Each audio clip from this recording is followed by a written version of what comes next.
Hello dear student, मी नेहा पोटे. बघा, सर्वांनाच माहिती आहे की ऑफिसर्स विजन यांची बॅच आलेली आहे. हे सर्व यांची एक्सपर्ट फॅकल्टी आहे. बघा, आपण या ऍप बद्दल किंवा या बॅच बद्दल थोडं जाणून घेऊया. यामध्ये स्पेशली ही बॅच जे आहे हे सहाय्यक कृषी अधिकारी आणि कृषी विद्यापीठ भरती, आता जे काही महिन्यातच सहाय्यक कृषी अधिकारी आणि विद्यापीठाच्या GRA असेल, SRA असेल, त्याच्या काही वॅकन्सी आहे, त्याचप्रमाणे ऍग्रिकल्चर असिस्टंट असेल, या वॅकन्सी ज्या आहेत त्या येणार आहेत. त्याच करिता ऑफिसर्स विजननी एक बॅच टाकलेली आहे. ज्या बॅच मध्ये ही बॅच लाईव्ह प्लस रेकॉर्डेड राहणार आहे. पहिल्या 500 विद्यार्थ्यांना ऍग्रिकल्चरच्या ज्या नोट्स आहेत या फ्री मिळणार आहेत.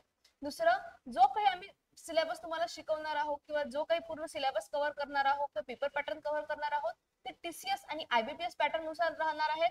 नंतर याच्यानुसार जे काही आपले एक्सपर्ट आहेत हे एक्सपिरियन्स आपल्याकडे एक्सपर्ट आहेत. काही लोकांनी या आपल्या ज्या एक्झाम्स आहे याच्यामध्ये हे एक्झाम्स क्लिअर सुद्धा केलेले आहेत. नंतर आता याच्यामध्ये आपण मेन हे बघू की हा जो आपल्याला व्हिडिओ आहे, रेकॉर्डेड व्हिडिओ असेल किंवा लाईव्ह केलेला व्हिडिओ आहे, नंतर तुम्ही रेकॉर्डेड सेशन मध्ये बघत असाल, हा तुम्ही 5 वेळा पाहू शकता. आफ्टर दॅट ही मराठीची फॅकल्टी आहे आणि ही इंग्लिशची फॅकल्टी आहे. ज्याच्यामध्ये गायके सर आहेत, स्नेहल मॅडम आहेत, शेंडगे सर आहेत, मानकर सर आहे आणि मी नेहा पोटे. अशा प्रकारे आमची पूर्ण फॅकल्टी आहे. प्लस आपली ह्या ज्या बॅचेस आहेत या मराठी आणि इंग्लिश या दोन्ही मध्ये चालणार आहेत. मराठी ही जी बॅच आहे ही स्पेशली डिप्लोमा होल्डर स्टुडंट साठी आहेत. त्यांनी ऍग्रिकल्चर डिप्लोमा केलेले आहेत. त्यांना सर्व विषय या ठिकाणी मराठीत शिकवले जाणार आहे. जो सिलेबस आपल्याला दिला आहे त्याप्रमाणे प्रत्येक गोष्ट या ठिकाणी घेतल्या जाणार आहे. आणि ज्यांचं काही ग्रॅज्युएशन पोस्ट ग्रॅज्युएशन आहे, जे इंग्लिश मध्ये पेपर देऊ इच्छितात त्यांच्यासाठी पूर्ण सिलेबस हा इंग्लिश मध्ये कव्हर होणार आहे, वर्ड टू वर्ड आणि प्रॉपरली. तर त्याचप्रमाणे A to Z सिलेबस आपल्या ऑफिसर्स विजन मध्ये हा क्लिअर होणार आहे. त्याला बघा, या जी बॅच आहे आपली ही बॅच 10 ऑगस्ट पासून स्टार्ट होत आहे. सर्वांनी लवकरात लवकर या बॅच मध्ये रजिस्टर्ड करा, कारण ही बॅच मध्ये आपण सर्व शिकणार आहोत. सर्व म्हणजे मराठीवाल्यांसाठी स्पेशल मराठीमध्ये ही बॅच असेल आणि इंग्लिश वाल्यांसाठी इंग्लिश मध्ये ही बॅच असेल. तर या बॅच मध्ये जॉईन व्हायसाठी तुम्हाला हे जे ऍप आहे, ऑफिसर्स विजन नावाचं ऍप, हे डाउनलोड करायचं आहे. आणि डाउनलोड केल्यानंतर तुम्हाला त्यामध्ये रजिस्टर करायचं आहे. आणि काही जर इन्क्वायरी तुम्हाला असेल तर या 2 नंबरवर किंवा यांच्यावर तुम्ही कॉन्टॅक्ट करू शकता. क्लिअर? चलो, आता मी आज जे तुम्हाला शिकवणार आहे मी तुम्हाला एक इम्पॉर्टंट टॉपिक.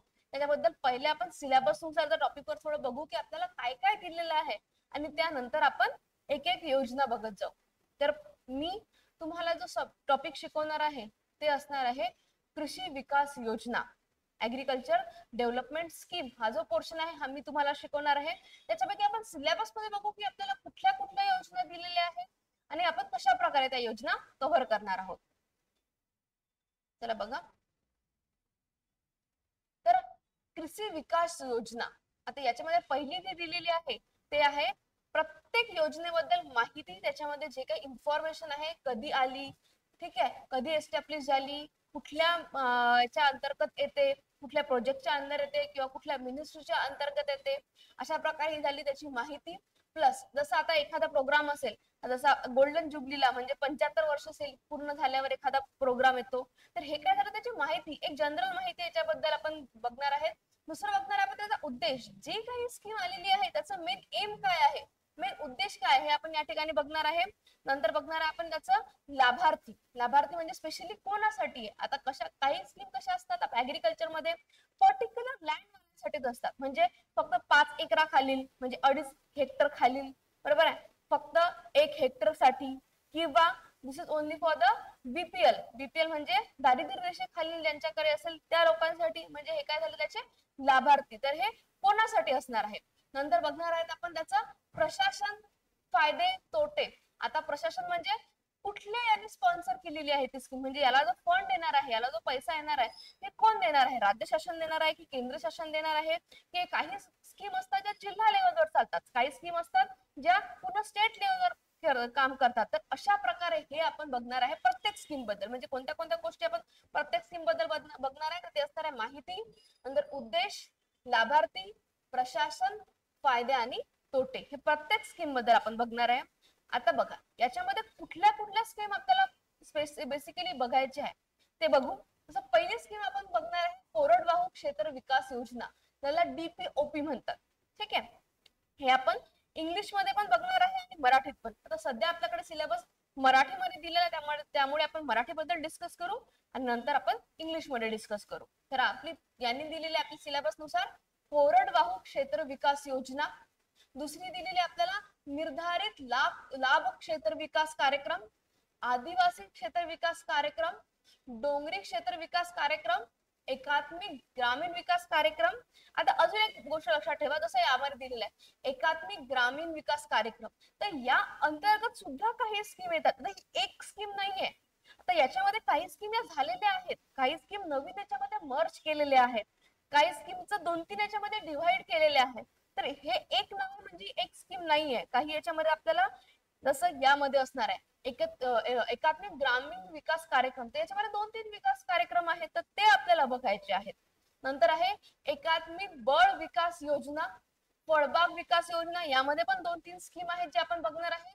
बहुविध पीक योजना, एकात्मिक कडधान्य सुधार योजना, एकात्मिक तेलबिया सुधार कार्यक्रम, राष्ट्रीय प्रात्यक्षिक योजना, राष्ट्रीय कृषी संशोधन प्रकल्प, नंतर एकात्मिक चारा विकास योजना, जवाहर रोजगार योजना, राष्ट्रीय पाणलोट विकास कार्यक्रम आणि कृषी विज्ञान केंद्र, म्हणजे याच्याबद्दल डिटेल बघणार आहोत. या आपल्याला पूर्ण ज्या काही योजना आहे विकास योजना, या आपल्याला सिलेबसला दिलेल्या आहेत आणि या कव्हर करायच्या आहेत. आणि या व्यतिरिक्त जसं तुम्ही बघितलं असाल सिलेबस मागच्या वर्षीचा पेपर, काही असा सिलेबस होता किंवा काही असे क्वेश्चन्स होते जे थोडे सिलेबसच्या बाहेर सुद्धा होते. त्याच्यामुळे आपण या योजनांवर तर फोकस करू, पण काही इम्पॉर्टंट अजून या व्यतिरिक्त योजना सुद्धा आहे ज्याच्यावर क्वेश्चन येऊ शकण्याचे चान्सेस आहेत, तर त्या सुद्धा योजना आपण या ठिकाणी बघणार आहे. तर हे झालं पूर्ण आपल्याला दिलेल्या सिलेबस नुसार योजना. समजले? चला आता पुढे बघू. समजलं सर्वांना?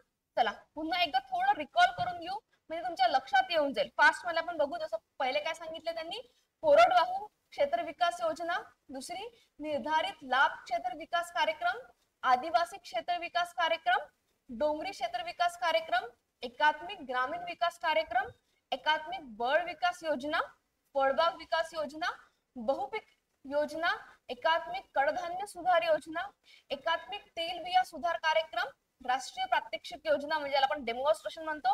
या डेमॉन्स्ट्रेशन बद्दल पण आपण डिटेल बघणार आहोत. तिन्ही प्रकारचे डेमॉन्स्ट्रेशन, फक्त एक प्रकार जसं या ठिकाणी त्यांनी फक्त नॅशनल डेमॉन्स्ट्रेशन सांगितलंय, पण आपल्याला होऊ शकतं दुसऱ्या डेमॉन्स्ट्रेशन बद्दल पण विचारेल, तर ते सुद्धा आपण पूर्ण त्या ठिकाणी कव्हर करणार आहोत. नंतर आहे राष्ट्रीय कृषी संशोधन प्रकल्प, एकात्मिक चारा विकास योजना, जवाहर रोजगार योजना, राष्ट्रीय पाणलोट विकास कार्यक्रम आणि तिसरं आणि लास्ट कृषी विज्ञान केंद्र. चला आता पुढे बघू. आपण आज 2 स्कीम कव्हर करणार आहोत.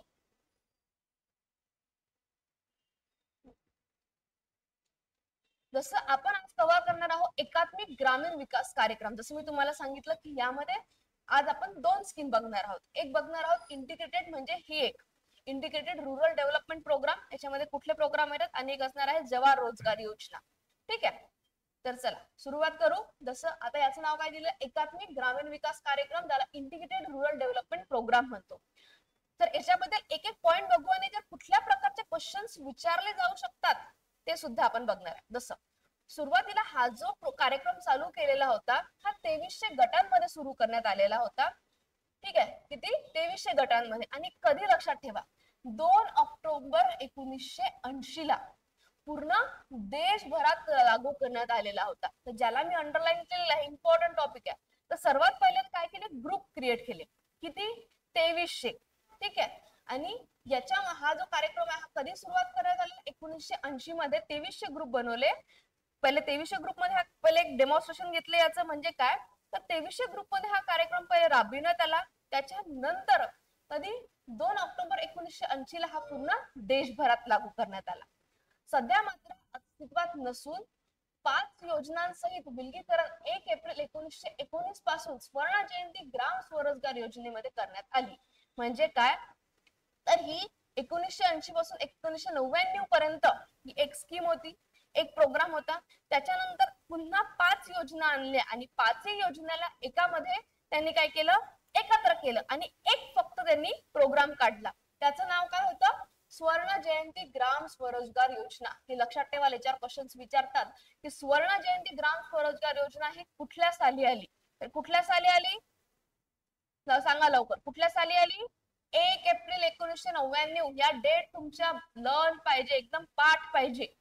कारण जर योजनांवर क्वेश्चन विचारायचे म्हटलं त्याच्या व्यतिरिक्त काय विचारतील विचारून त्याच्यामुळे डेट आपल्या पाठ पाहिजे. कधी आली मग? चला सांगा पटापट, कधी आली? पुन्हा जर मी म्हणते कधी आली तेव्हा स्वतः रिकॉल करत चला, म्हणत चला माझ्या मागे, किंवा तुम्हाला डेट दिसते कधी आली? 1 एप्रिल 1999. ठीक आहे, पुढे बघू आता. आणि जर असं विचारलं इंटिग्रेटेड रूरल डेव्हलपमेंट प्रोग्राम हा कधी सुरू करण्यात आला? हा सुरू करण्यात आला 2 ऑक्टोबर 1980 ला. चल आता पुढे बघू. जिल्हा पातळीवर जिल्हा ग्रामीण विकास यंत्रणेची स्थापना करण्यात आली. त्याच्यानंतर काय केलं? प्रत्येक जिल्हा पातळीवर एक ग्राम विकास यंत्रणा स्थापन करण्यात आली. म्हणजे काय तर ही एक म्हणजे पूर्ण याच्यात न करता प्रत्येक जिल्ह्याला ही योजना राबवण्याचं काम दिलं. आणि प्रत्येक जिल्ह्यामध्ये काय नेमलं तर एक ग्राम विकास यंत्रणा नेमली, जे कशासाठी काम करेल? इनडायरेक्टली किंवा डायरेक्टली रुरल डेव्हलपमेंट साठी. समजले 3 पॉइंट? चला पुन्हा एकदा रिकॉल करू फास्ट मध्ये. जेवढं मी रिकॉल करते सोबत तुम्ही पण रिकॉल करत चला, कारण आपल्याला कसं आहे, जेव्हा आपण एखादी गोष्ट पुन्हा पुन्हा बघतो तेव्हा वाचायची गरज न पडता ती त्याच ठिकाणी पाठ होत जाते. चला फास्ट मध्ये बघू. किती गटांमध्ये? 2300 गटांमध्ये सुरू करण्यात आलेला कार्यक्रम. कधी सुरू करण्यात आलेला? 2 ऑक्टोबर 1980 ला चालू करण्यात आलेला. नंतर हा पूर्ण देशभरातला पुन्हा देशभरात राबवण्यात आला. पण तो सध्या आहे का? सध्या नाहीये, फक्त आपल्याला विचारू शकतात डेट त्याची.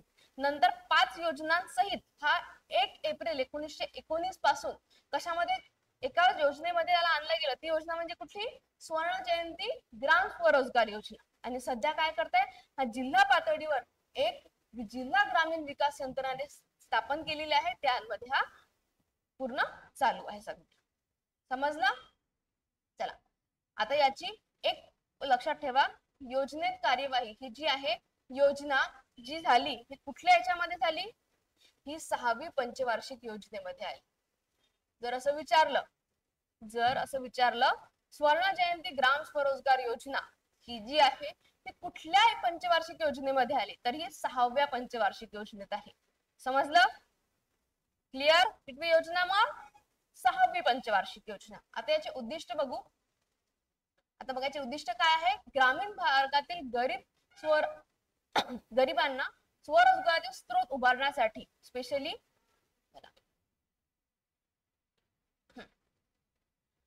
गरिबांचे स्वरोजगाराचे स्रोत. स्वरोजगार म्हणजे काय होते रे? स्वरोजगार म्हणजे बरोबर, स्वरोजगार म्हणजे स्वतःसाठी रोजगार निर्मिती करणे. मग ती कशा प्रकारे केल्या जाईल हे या योजनेमध्ये फोकस केलं गेलेलं होतं. ठीक आहे. ग्रामीण भागातील गरिबांना स्वरोजगाराचे स्रोत उभारण्यासाठी व्यापारी, सहकारी, प्रादेशिक बँकेच्या माध्यमातून आर्थिक मदत पुरवून सामाजिक आर्थिक स्तरावर सुधारणा करण्याच्या उद्दिष्टाने ही योजना सुरू करण्यात आलेली होती. म्हणजेच काय तर व्यापाऱ्यांकडून, सहकारी किंवा प्रादेशिक बँकांकडून काय द्यायचं? यांना आर्थिक मदत द्यायची, लोन द्यायचं. ठीक आहे, जेणेकरून हे काय करतील? एखादा रोजगार स्वतःसाठी सुरू करतील. आणि जर रोजगार चालू केला तर त्यांना काय मिळेल? काही उत्पन्न मिळेल. त्याच्यामुळे त्यांचा कशाचा विकास होईल? त्यांचा सामाजिक आणि आर्थिक विकास होईल. या उद्देशाने ही योजना सुरू करण्यात आलेली होती. चला दुसरं बघू. दारिद्र्य रेषा पार करण्यासाठी ग्रामीण कुटुंबांना आर्थिक दृष्ट्या स्वावलंबी बनवणे. दारिद्र्य रेषा म्हणजे जसं आपण त्याला म्हणतो ना,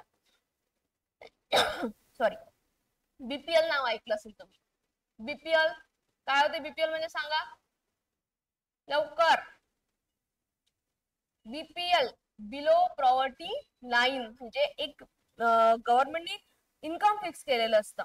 फॉर एक्झाम्पल म्हणू आपण 1,50,000, 20,000.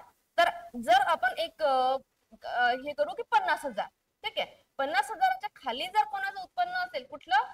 वार्षिक उत्पन्न, म्हणजे पूर्ण फॅमिलीचं वार्षिक उत्पन्न आहे 50,000च्या जर खाली असेल तर ते कशामध्ये येतात? बीपीएल मध्ये. हा अमाऊंट नका फिक्स करू बरं. हे जी अमाऊंट आहे सध्याची, मी तुम्हाला नेक्स्ट लेक्चर मध्ये सांगेल की किती आहे. हे एक्झाम्पल मी तुम्हाला दिलेलं आहे 50,000. 50,000 सध्याची किती आहे हे मी तुम्हाला नेक्स्ट लेक्चरला सांगेल. तर 50,000च्या खाली ज्यांचं वार्षिक आणि फॅमिलीचं पूर्ण उत्पन्न असेल तर ते कशामध्ये येतात, ते येतात बिलो पॉवर्टी लाईन, म्हणजे कशाच्या खाली, दारिद्र्य रेषेखाली. तर दारिद्र्य रेषेखाली जे काही गरीब कुटुंब आहे त्यांना आर्थिक दृष्ट्या स्वावलंबी बनवण्यासाठी, म्हणजेच काय, दुसऱ्यावर डिपेंड न राहता स्वतः काहीतरी रोजगार चालू करून स्वतःचा उदरनिर्वाह बनवू शकतो आपण त्याला, ते स्वतःचे डेव्हलपमेंट करायसाठी.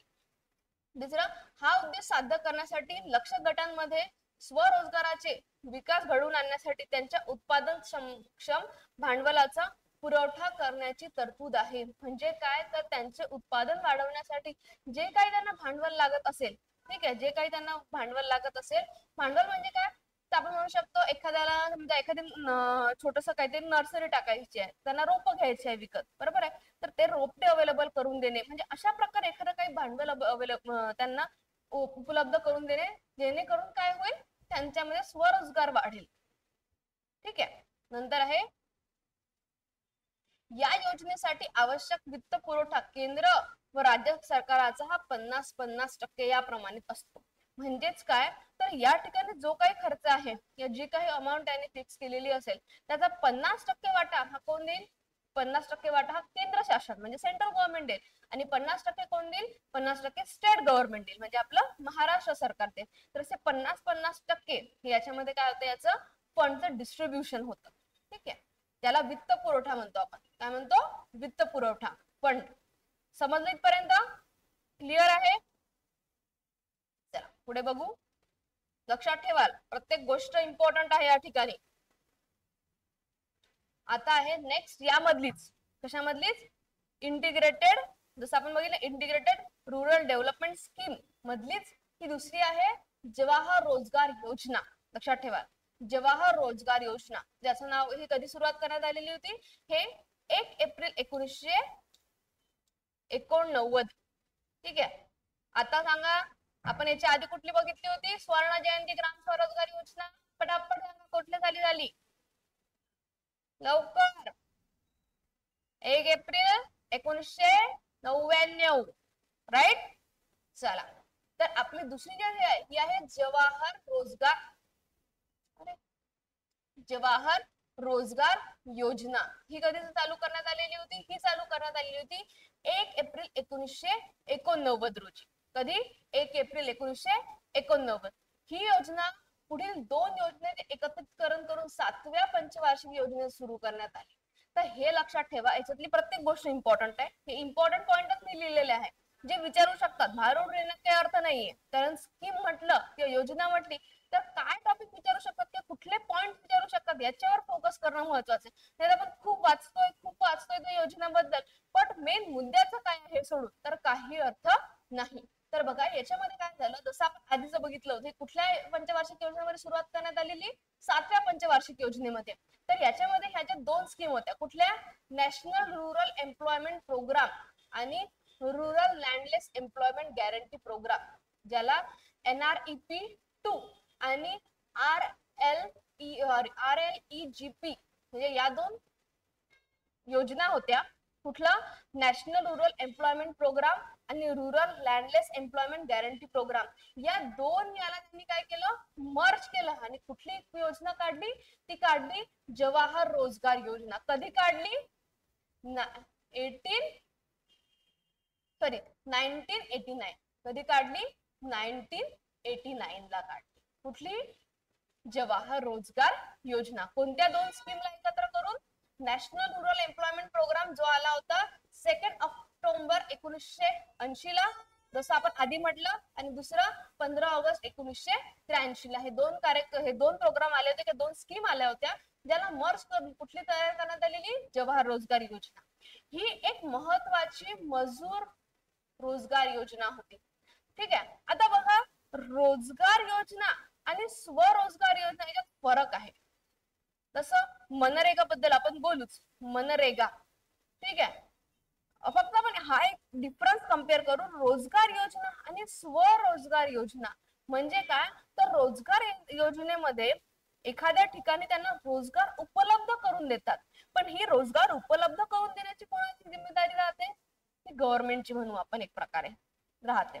पण स्वरोजगार योजनेमध्ये काय करतात, स्वरोजगार योजनेमध्ये त्यांना एखाद्या गोष्टीचं ट्रेनिंग दिलं जातं, एखाद्या गोष्टीचं स्किल शिकवलं जातं, बरोबर आहे. एखादं भांडवल त्यांना पुरवलं जातं, त्यांना आर्थिक मदत पुरवल्या जाते, जेणेकरून ते आर्थिक मदत, भांडवल किंवा याचा उपयोग करून स्वतःसाठी रोजगार निर्मिती करू शकेल. याला आपण स्वरोजगार म्हणतो. आणि रोजगार म्हणजे काय, तर रोजगार म्हणजे गव्हर्नमेंटची रिस्पॉन्सिबिलिटी आहे की त्यांना काय करणं, रोजगार उपलब्ध करून देणं. समजलं.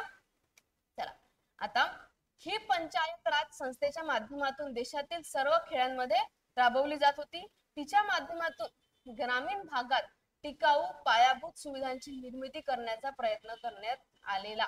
म्हणजे जसं मनरेगामध्ये करतो ना आपण, एवढ्या किलोमीटरच्या आतमध्ये त्यांना एखादं समजा नाले बांधणे आहे, बंधारा बांधणे आहे, अशा प्रकारचे कामं दिले जातात आणि रोजगार उपलब्ध करून दिला जातो. त्याचप्रमाणे यामध्ये पण काय होतं, टाकाऊ मूलभूत सुविधांची निर्मिती करण्यात आलेली होती. कुठे, ग्रामीण भागामध्येच. आणि ही जे काम आहे हे कोण करेल, हे कोण करेल, हे मजूर जो असेल, मजूर रोजगार किंवा मजुरांना रोजगार या ठिकाणी देण्यात येणार होता. कुठल्या याच्यामध्ये, तर जवाहर रोजगार योजनेमध्ये. समजलं, समजलं, क्लिअर आहे. चला पुन्हा एकदा फास्ट मध्ये रिकॉल करू. कधी आली मग ही पटकन सांगा, कधी आली. 1 एप्रिल 1989 मध्ये आली. ठीक आहे. कुठल्या याच्यामध्ये, कुठली पंचवार्षिक योजनेमध्ये, 7व्या पंचवार्षिक योजनेमध्ये. याच्यामध्ये 2 जे प्रोग्राम आहेत हे एकत्र करण्यात आलेले. कुठले, रुरल एम्प्लॉयमेंट प्रोग्राम आणि रुरल लँडलेस एम्प्लॉयमेंट गॅरंटी प्रोग्राम. हे 2 एकत्र करून कुठली बनली आपली स्कीम, ही बनली जवाहर रोजगार योजना. नंतर ही एक स्पेशली कुठल्या कोणत्या वर्गासाठी होती, तर मजूर वर्गासाठी, म्हणजे मजूर रोजगार योजना ही होती. याच्यामध्ये काय करण्यात आलेलं, ही पूर्ण खेड्यांमध्ये राबवली जात होती, बट सध्या ही नाहीये. ठीक आहे. आणि त्याच्यामधून काय करण्यात आलं होतं, ग्रामीण भागात ज्या काही मूलभूत सुविधा आहेत त्याची निर्मिती करण्याचा प्रयत्न करण्यात येत होता. चला, समजलं. चला पुढे बघू. पुढे आहे जवाहर ग्राम समृद्धी योजना. जवाहर एम्प्लॉयमेंट स्कीम मधलीच आहे ही. ठीक आहे.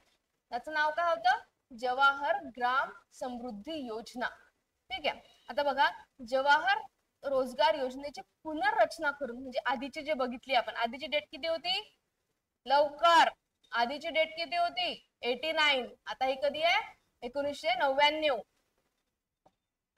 जवाहर रोजगार योजनेची पुनर्रचना म्हणजे थोडंफार त्याच्यामध्ये चेंजेस करून 1 एप्रिल 1999 रोजी तिच्या जागी जवाहर ग्राम समृद्धी योजना सुरू करण्यात आली.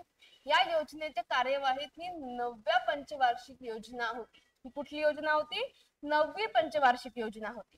कुठली, 9वी. आधीची, त्याची आधी जी बघितली ती कोणत्या याच्यात होती सांगा लवकर, ती कुठली होती, 7वी. 89 7वी. याच्या आधीची बघितली होती आपण, ही जर म्हटलं तर ही कुठलं होतं, इंटिग्रेटेड रुरल डेव्हलपमेंट प्रोग्राम 80. ठीक आहे. 80, 2 ऑक्टोबर 1980. ही कुठली, ही 6वी पंचवार्षिक योजना, लक्षात ठेवा. चला, कुठली, 6वी पंचवार्षिक योजना.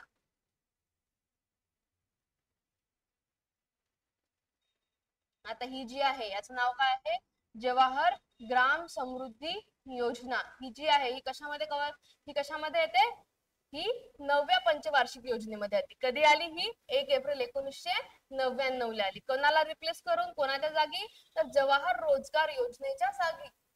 फक्त नाव चेंज केलं, काय, जवाहर ग्राम समृद्धी योजना. याचं पण लक्ष एकच होतं, काय करणे, रोजगार निर्माण करणे. जवाहर रोजगार योजनेचे आर्थिक प्रभावी व्यवहारिक बनवण्याच्या दृष्टीने ग्राम समृद्धी करण्यात आली.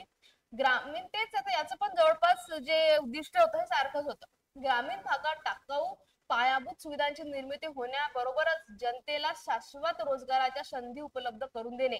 शाश्वत म्हणजे काय, गॅरंटेड, की तुम्हाला रोजगाराच्या संधी उपलब्ध करून दिल्या जाईलच. यासाठी ग्रामीण बेरोजगारांसाठी मजुरी रोजगाराची निर्मिती करणे. मजुरी रोजगार म्हणजे काय रे, तसं मी तुम्हाला सांगितलं, नाला बांधणे आहे, नंतर एखाद्या ठिकाणी रोड कन्स्ट्रक्शन करणे आहे, पाईपलाईन टाकणे आहे. म्हणजे ज्या काही नंतर आपण म्हणू पिण्याच्या पाण्यासाठी जे काही पाईपलाईन तयार करणे, म्हणजे ज्या काही महत्वाच्या ज्या काही सुविधा आहेत त्या गावामध्ये उपलब्ध करून देण्याचे काम या मजूर वर्गाला दिल्या जात होते. मजूर वर्ग म्हणजे काय, तर अशा प्रकारे छोटे छोटे कामं त्या ठिकाणी त्यांना दिले जात होते. जवाहर ग्राम समृद्धी योजना केंद्र सरकार आणि राज्य सरकार या ठिकाणी किती आहे शेअर बघा. या ठिकाणी शेअर किती आहे, या ठिकाणी आहे 75 25 म्हणजे काय, तर 75% कोणाचा, 75% सेंट्रल गव्हर्नमेंट आणि 25% कोणाचा, तर 25% हा स्टेट गव्हर्नमेंटचा, म्हणजेच कोणाचा, महाराष्ट्राचा. समजलं. पुन्हा एकदा फास्ट रिकॉल करू. ही कोणाची पुनर्रचना होती, तर जवाहर रोजगार योजनेची पुनर्रचना होती. कधी आली, 1 एप्रिल 1999 ला आली. कुठल्या पंचवार्षिक योजनेमध्ये, तर 9व्या पंचवार्षिक योजनेमध्ये. काय लक्ष होतं, रोजगार निर्मिती करणे. लक्षात ठेवा, स्वरोजगार आणि रोजगार. नंतर याचे उद्दिष्ट बघू, तर या ठिकाणी तेच उद्दिष्ट होते काय, की ग्रामीण भागात पायाभूत सुविधा उपलब्ध होणे, प्लस या ठिकाणी एक त्यांनी पॉइंट एक वाढवला आहे की शाश्वत म्हणजे गॅरंटेड या ठिकाणी रोजगार उपलब्ध करून दिला जाईल. प्लस या ठिकाणी शेअर जो आहे हा थोडा बदलला होता. या ठिकाणी सेंट्रल गव्हर्नमेंटचा म्हणजे केंद्र सरकारचा होता 75% आणि राज्य सरकारचा होता 25%. क्लिअर आहे, क्लिअर आहे.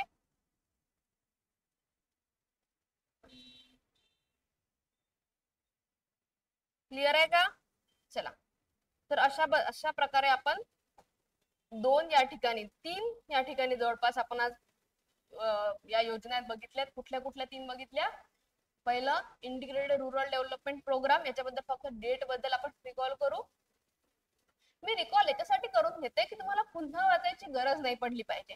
पुन्हा एकदा तुम्ही पीपीटी ओपन केली की तुमची पीडीएफ ओपन केली तर बघितल्याबरोबर तुम्हाला ते रिकॉल होऊन गेलं पाहिजे.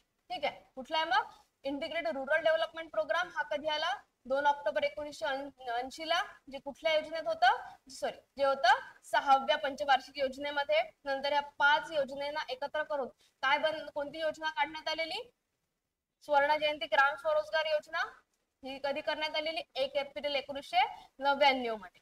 नंतर याच्यामध्ये काय, तर ग्रामीण भागातील गरिबांना स्वरोजगाराचे स्रोत उपलब्ध करण्यासाठी सहकारी प्रादेशिक बँकेकडून त्यांना काय करायचं, आर्थिक मदत करायची यासाठी. त्याचप्रमाणे दारिद्र्य रेषेच्या खालील जे काही कुटुंब असतील त्यांना काय करायचं, आर्थिकदृष्ट्या स्वावलंबी बनवायचं होतं. नंतर याच्यामध्ये हे उद्देश साध्य करण्यासाठी लक्ष गटांमध्ये स्वरोजगाराचा विकास घडवून आणण्यासाठी उत्पादकक्षम भांडवलांचा काय करणे, पुरवठा करण्याची तरतूद आहे. म्हणजेच काय, तर जे काही त्यांना लागणार होतं ते भांडवल त्यांना देण्यात येणार होतं. तर हे पूर्ण कशाबद्दल आहे, इंटिग्रेटेड रुरल डेव्हलपमेंट प्रोग्राम बद्दल. चला पुढे बघू. पुढे आपण बघितला जवाहर रोजगार योजना. जवाहर रोजगार योजना ही कधी आली होती, जवाहर रोजगार योजना आली होती 1 एप्रिल 1989.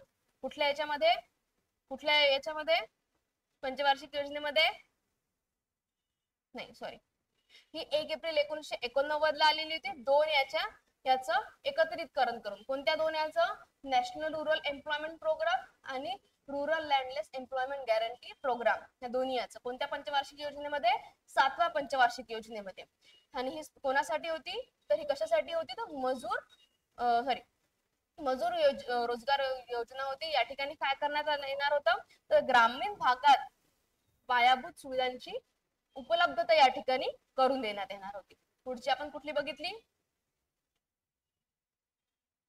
पुढची आपण बघितली जवाहर ग्राम समृद्धी योजना.